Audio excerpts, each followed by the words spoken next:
bem-vindos ao Invest News Entrevista. Hoje a gente vai falar de tecnologia e mercado financeiro. Quem está com a gente hoje é o Bernardo Gomes, CEO da Sinqia. A empresa, anteriormente conhecida como Senior Solution, está no mercado desde 1996 e trabalha com soluções de tecnologia para o mercado, por exemplo, softwares para bancos, fundos, previdência e consórcios. Está na Bolsa desde 2012 e é conhecida aí dos investidores por ser uma das ações isentas de imposto de renda. Bernardo, bem-vindo, muito obrigada por aceitar nosso convite.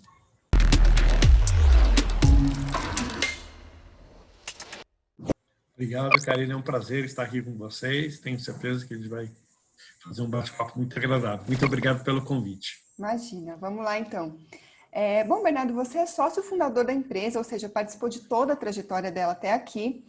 E no começo, lá nos anos 90, se nem o mercado financeiro era o mesmo do que a gente conhece hoje, imagina então o mundo da tecnologia.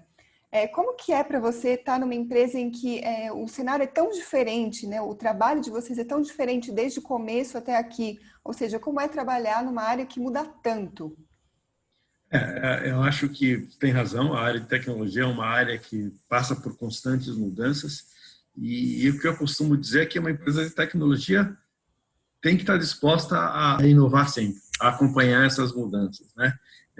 A gente fala muito que a gente está vivendo um momento disruptivo em termos de tecnologia, mas para quem está no mercado há mais de 20 anos, a gente sabe que outros momentos disruptivos como esse já surgiram quando o surgimento da internet, o sistema de pagamentos brasileiro. Eu acho que a grande mérito da empresa é se adaptar a essas mudanças e conseguir capturar toda a vantagem em estar sempre inovando e buscando se adaptar a essas mudanças que o mercado de tecnologia tem. Eu costumo dizer sempre que, se a gente pegar os últimos 15 anos da empresa, a gente cresceu acima de 27% ao ano em média, né? Isso é muito legal. Durante um ano, 2 anos, 3 anos, mas uma empresa que consegue se adaptar a um mercado em constante mudança e crescer em média 27% ao ano por 15 anos consecutivos, é porque realmente ela consegue inovar e se adaptar às mudanças do mercado. Uhum. Falando ainda sobre essa trajetória, né, em 24 anos foram 16 aquisições. A gente sabe que uma questão bastante forte na história da empresa, né, essa das aquisições. No início de outubro, agora, a gente teve a notícia da aquisição da Tree Solution, meses depois aí da Itaú Soluções Previdenciárias. Você poderia falar para a gente um pouco mais sobre essa estratégia de aquisições e o quanto que o investidor e os clientes ainda podem esperar disso nos próximos meses? Claro.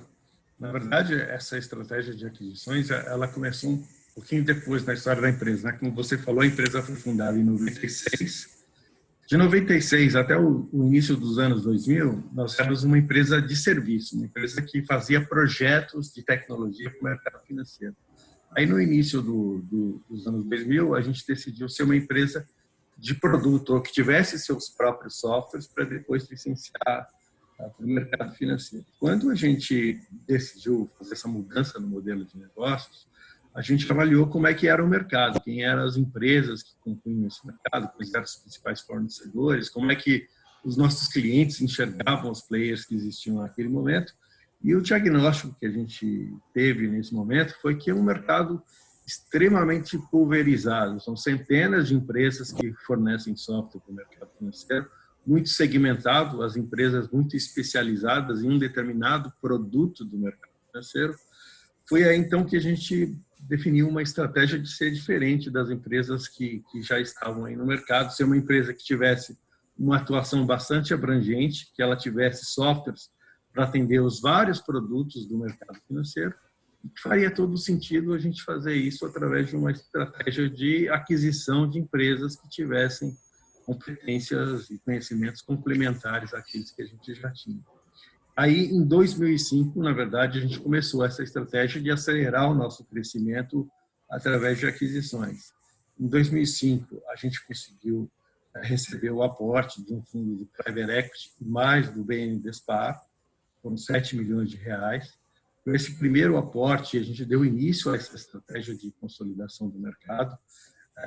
Eu diria que nesse primeiro ciclo que a gente chama, com esse aporte, a gente conseguiu fazer 5 aquisições levou a empresa de 5 milhões de reais para 50, ou seja, a empresa por 10 nesse período, com essas 5 aquisições. E aí a gente percebeu que já tinha dado início ao processo, mas o ciclo era longo.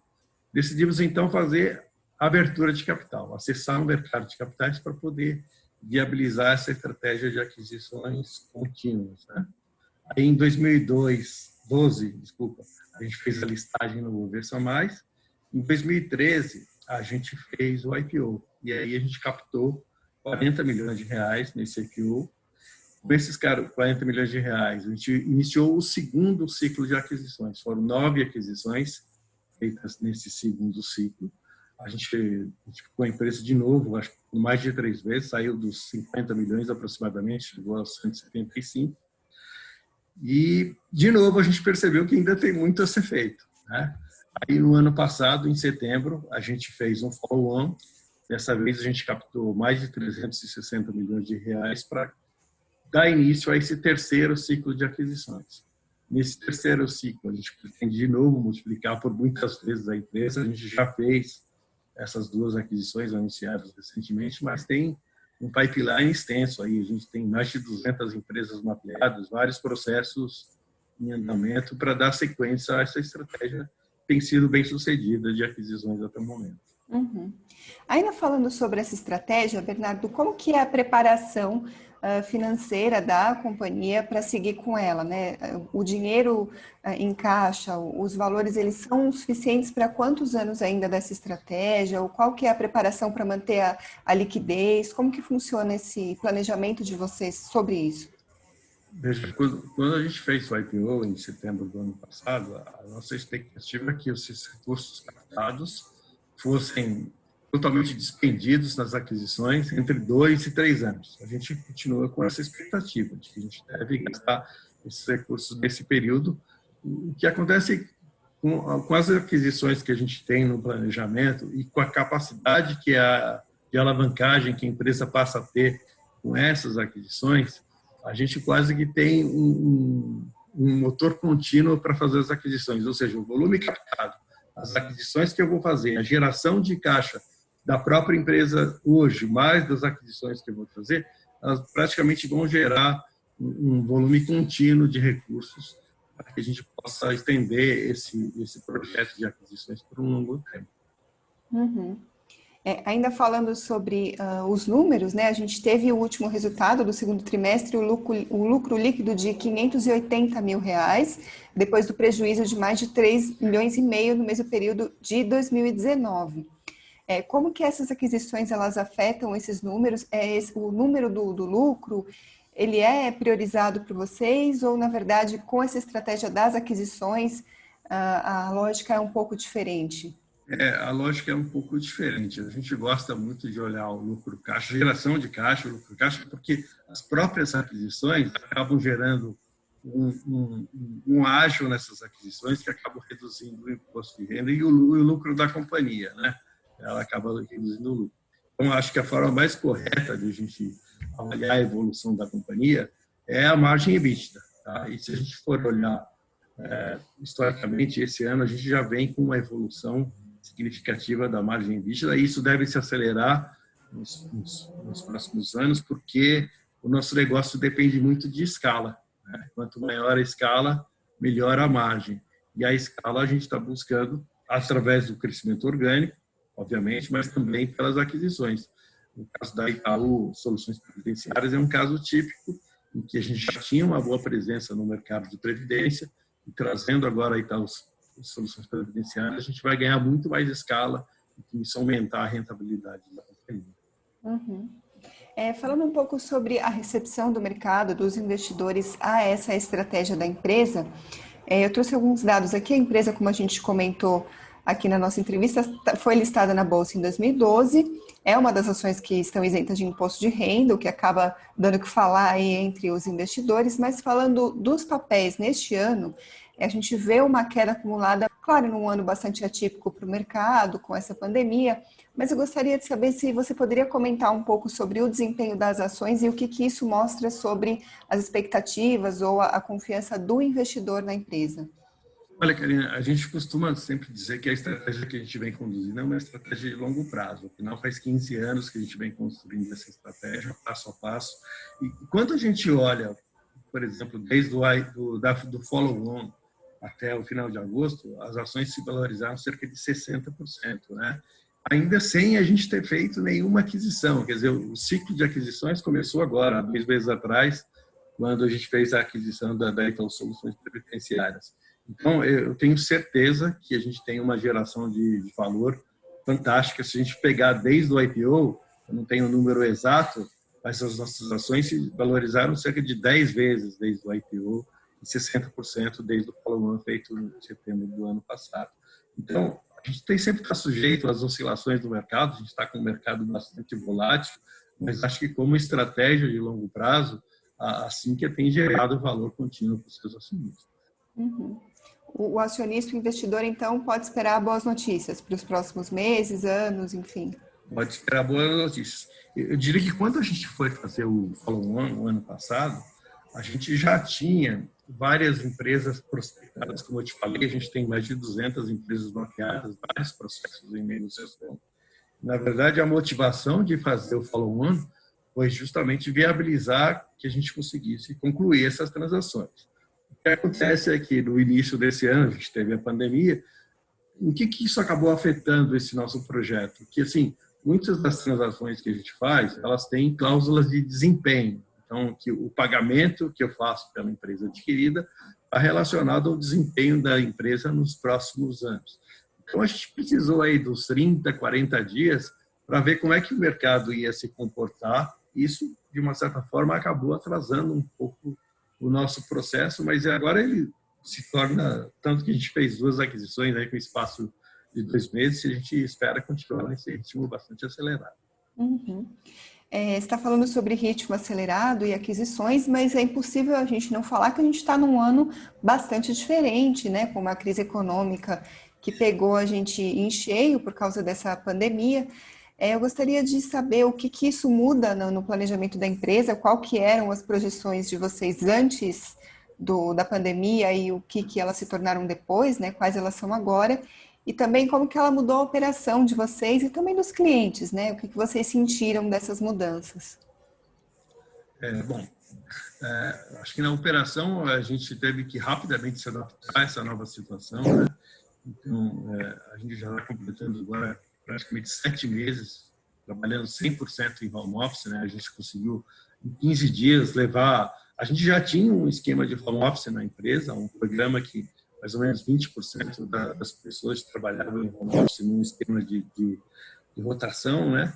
Quando veio a pandemia, a gente teve que acelerar esse processo e botar todo mundo em home office. A gente conseguiu se adaptar rapidamente, cerca de 15 dias, e a gente já está completando 7 meses nessa rotina, né? Então, do ponto de vista operacional, as coisas estão funcionando bem. A gente conseguiu se adaptar e conseguiu se programar para trabalhar nesse cenário. Do ponto de vista dos negócios, como eu te falei, tanto do ponto de vista das aquisições, quanto também do crescimento orgânico dos negócios, a gente precisou de um tempo aí, talvez 30, 40 dias, para a gente entender como é que ia ser a reação do mercado. O que a gente percebe hoje, olhando, é que nosso mercado é bastante resiliente. As projeções que a gente tinha feito no final do ano passado, ainda sem ter ideia de que viria a pandemia, elas praticamente se mantêm esse ano, né?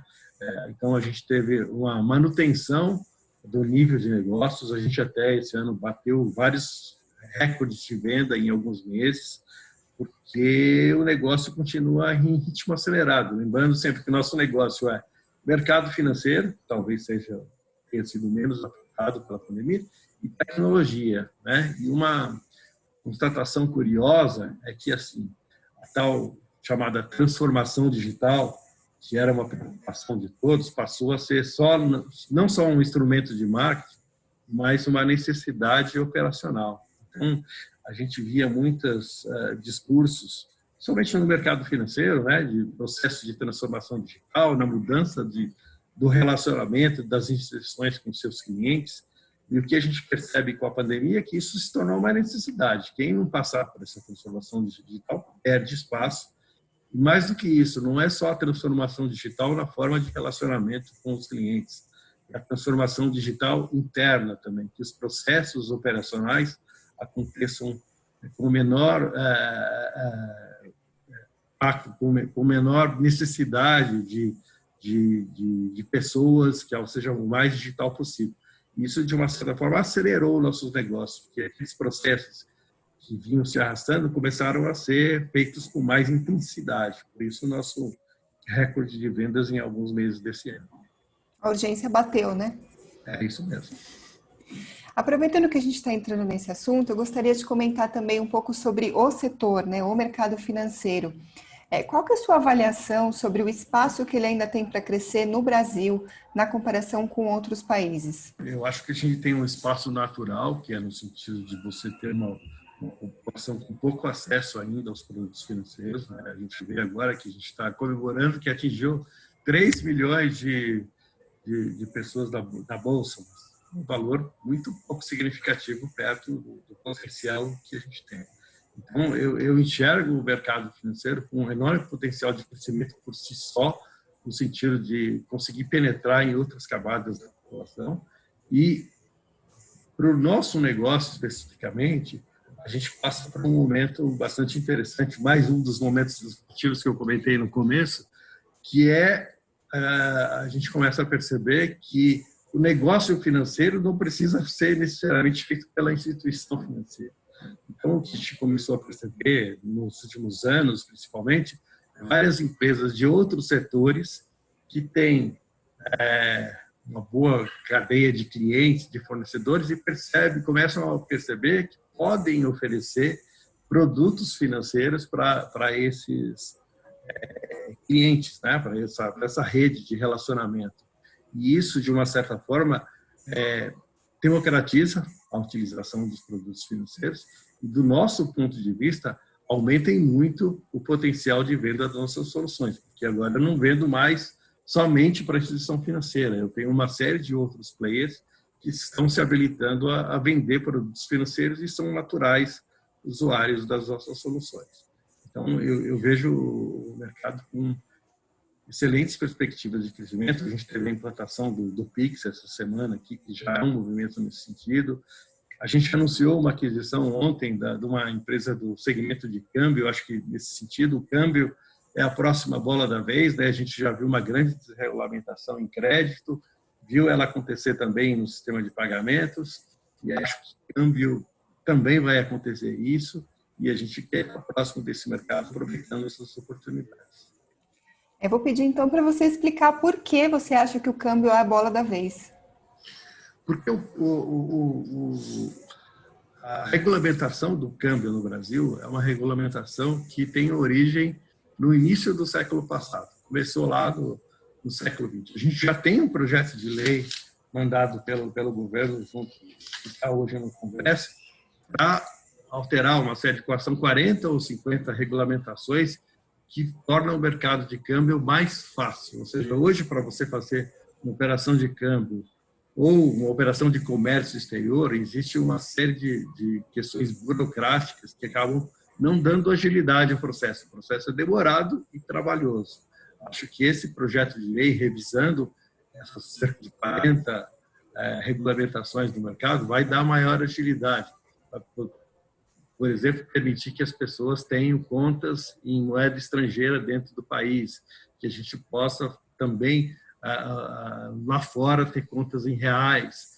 Então, isso vai agilizar bastante, vai democratizar o câmbio, vai tornar ele mais fácil, mais ágil, e por isso a gente deve ver também um aumento do número de players nesse mercado e uma democratização das operações, uma vez que elas vão ser menos burocráticas e mais ágeis. Uhum. Bernardo, preparei aqui uma pergunta para a gente encerrar. É uma pergunta bem aberta, então gostaria que você ficasse à vontade para responder. Mas a dúvida é o seguinte: como que é para a empresa que trabalha com o segmento no setor do mercado financeiro estar no mercado financeiro?